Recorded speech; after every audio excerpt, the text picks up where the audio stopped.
Hey YouTube, we're out here at the goat pasture, getting ready to go into the goat pasture, I guess.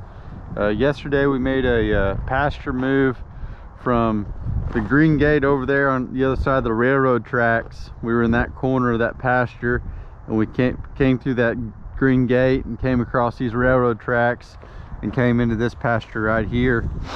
So kind of a little bit different pasture move than what we're used to.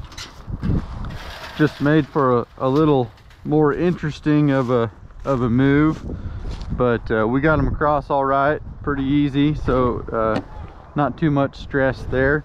Getting ready to, got my mineral feeder back here. I'm dragging it into this new pasture. We didn't get it moved across last night, but that's okay.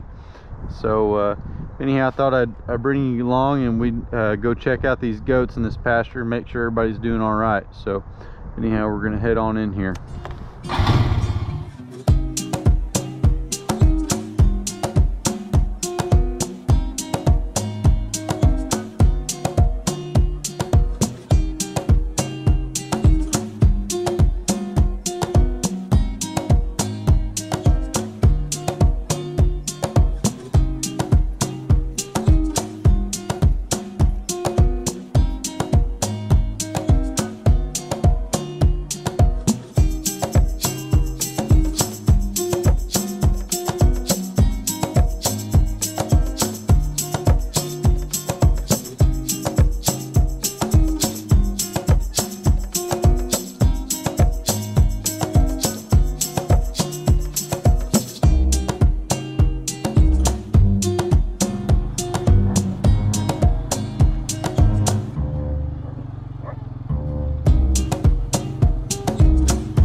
All right, so we came up here on this little group of goats here and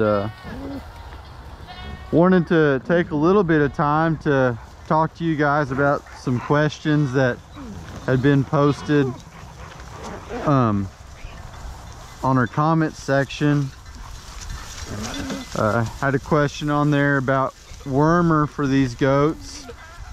We do worm these goats from time to time. Generally it seems like I usually end up worming them in the winter, right around first of the year sometime. We will pour ivermectin on these goats. They seem to get some lice on them and they'll get real itchy. You'll see these goats reaching back with the horn, itching themselves, scratching with their mouth, back foot, whatever. And you can just tell that they're pretty bothered by it. And so we'll pour some ivermectin on them and that seems to clear them up pretty good. I'm pretty happy with the way they look right now. I feel like they look fairly decent for this time of year. I think you can always spot a few that could have a slicker hair coat or look a little more full or whatever, but by and large I think they look okay. But we also, if they do start getting wormy on us, maybe through the spring or something, or summertime, I have been known to use what is labeled for Sidectin pour-on wormer for cattle, but I will actually drench these goats with that. I forget what the dosage is right now, but I think it's like 1 mil for 20, or 1 milliliter for 22 pounds. So generally we end up giving them, you know, 5 or 6 mils, something like that, for these nanny goats, and we'll drench them. So we'll put that down their mouth with a little drench gun, and we'll medicate them that way. But fortunately I've been lucky. I haven't had to do a whole lot of deworming with them.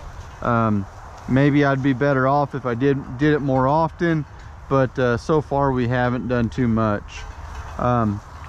Another question that we had posted was asking about markets, how I market these goats and what I think the goat market's going to do. Generally I'll sell these goats at a livestock auction barn. We've got one close by. We take them to Hamilton, Texas, and sell goats down there generally, and it's a pretty easy trip for me. We've got several large sale barns in the state of Texas that will sell a lot of goats on a weekly basis, and any one of those probably is going to bring you a pretty fair price. But that's how we market these goats right now.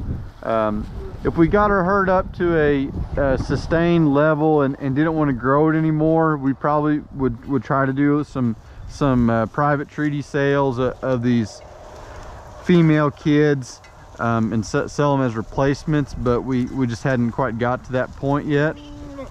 As far as what I think the goat market's going to do, you know, everything you read makes you think that it's going to go up. We've had it in the last year. Goats have really gone up, or they basically maintain their spring highs. Generally the goat market will go up in the springtime, and then there'll be a summer slump, and then it'll slowly build back up into late winter, you know, February time, builds up to that, and then you have your kind of yearly highs February, March, April time. So anyhow, it maintained those highs all through the summer and into the fall. So it's kind of was an odd year. I think a lot of that had to do with COVID. As whether or not that's going to continue on, I just can't say. I think generally speaking, goat prices should stay up. The driving demands that keep these goat prices up, I think they're going to continue growing. As we see new people move into our country, and you know, they want goat meat. That's what they're asking for, and so we have a scarcity of it. So I think that's going to continue going up. Another question some folks asked about our guard dogs, and just kind of our management with them and how we handle them. And the deal on the guard dogs is guard dogs are tough. They're not just you know, there's not a recipe to them. They're individuals, they're living things, and they're a chore to manage. They're not easy. You don't want to have one unless you need one, but if you need one, you really need one. So they're worth having, and when they work, they're awesome. They're great. You know, there's nothing better than a good guard dog for predator protection, and that's a fact. Anybody that would say different, they really just hadn't done much of this. You know, donkeys and night pinning and things like that, they can work, and but they have their downfalls too. But a good guard dog that stays with the animals and does his job, that's a prized individual. But as far as how we manage them and maintain them, you know, we have them on a self feeder. I think you guys have seen me move that self feeder time to time. I know I've got a video where I talk about how I built the one that I have and the dimensions on it.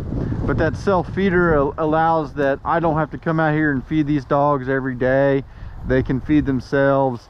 So if they want to eat a lot or a little, you know, it's kind of up to them. So that's one way that we manage them and make life easy on ourselves.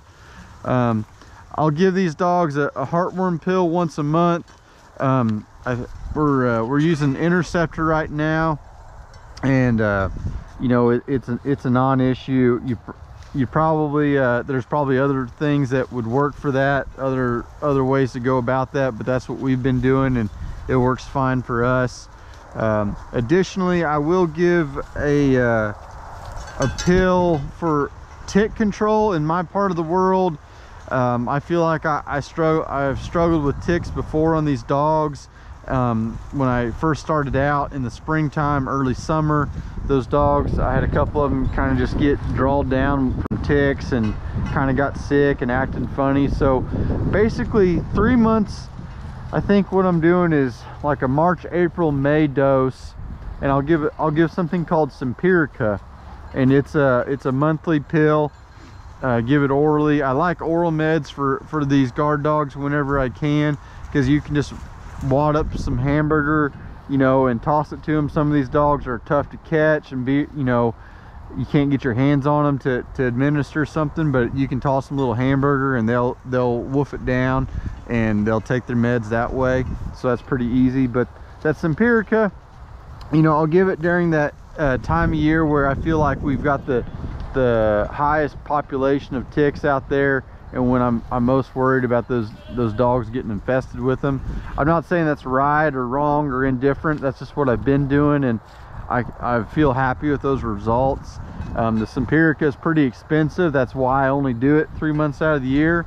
But like I said, I think that's really region dependent. You know, if that's something you struggle with or have a lot of them, that might be something to look into.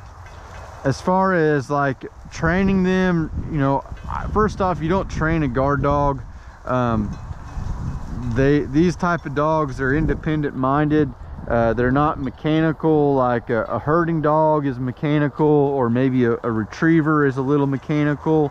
And I shouldn't say that like I'm a dog expert, but these dogs here, you know, they don't respond real well to training. What they do though is you bond them to the animal you want them to protect. And that bonding process is like growing up in a pack or a family, kind of same thing. You know, and those goats are bonded to those animals and feel a protective instinct towards them. And that's what you want from your guard dogs. And to achieve that, you know, there's different ways to go about it. You know, it's first off, a lot of it's instinct, something that dog's born with, and some of these dogs will have a little more than others. But you really bring that out in the dog by putting them with the animals they need to guard early in their life. And that's the way I understand it, from about 8 or 10 weeks old until about 3 or 4 months old. That dog needs to be with the animals that they're going to guard. A lot of times the best way to achieve that is to put them in a relatively small pen with a goat or two.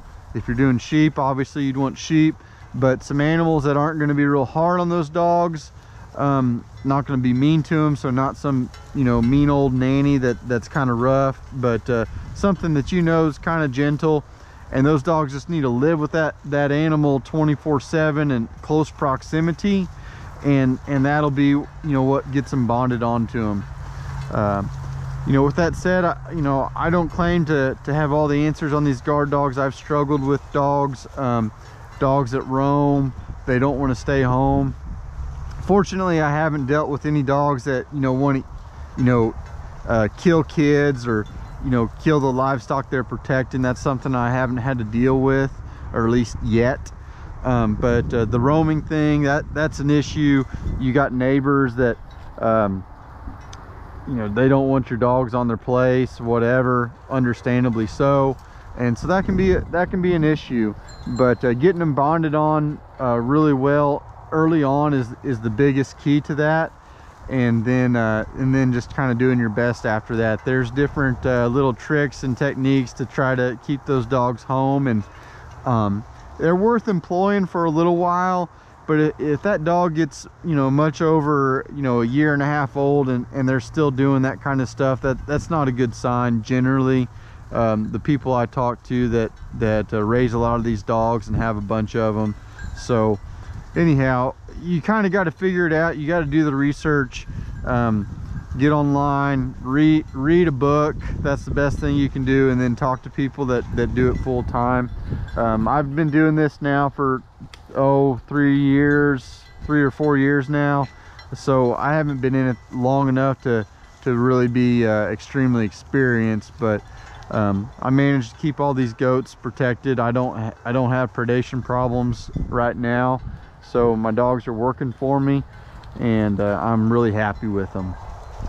But as you can see, these goats here, they're all just hanging out. They're enjoying some of this live oak, this evergreen oak tree that we have here in Texas. Got a couple of them down there. They've been eating on those cedars down there, enjoying that. Even some of this tall, you know, dormant little blue stem. You got little tan goats down there, you know, eating some of the seed heads off of that grass, you know, up high off the ground. So using some of that dormant forage. Got some of them back in there in the thicket there. I don't know if they're eating on more live oak or what's back there, but anyhow, these goats, they've got plenty to eat in this paddock. This is a good paddock, a nice brushy paddock. It's got a little seasonal creek, runs right down the middle of it, so all this is a big drainage into this creek and provides a lot of brush for these goats, a lot of the kind of forage that they want to eat on. So it was a good place for them to be. You can see a lot of them are out there chewing their cud. That means they got a full stomach and they're relaxed, they're stress-free. A couple of them even laying down here right by the four-wheeler. They're not worried about anything, so that's a good sign. Like to see that. Sure like to see those goats in the brush there, stood up on two legs, working for their food. You know, trying to get the stuff that's higher up there. That's what a guy likes to see when he's running these goats like this. So, well, I probably talked long enough, so I'm gonna get off here and let you guys go. But sure like making these videos. Looking forward to the next one, and we'll talk to you soon. Bye now.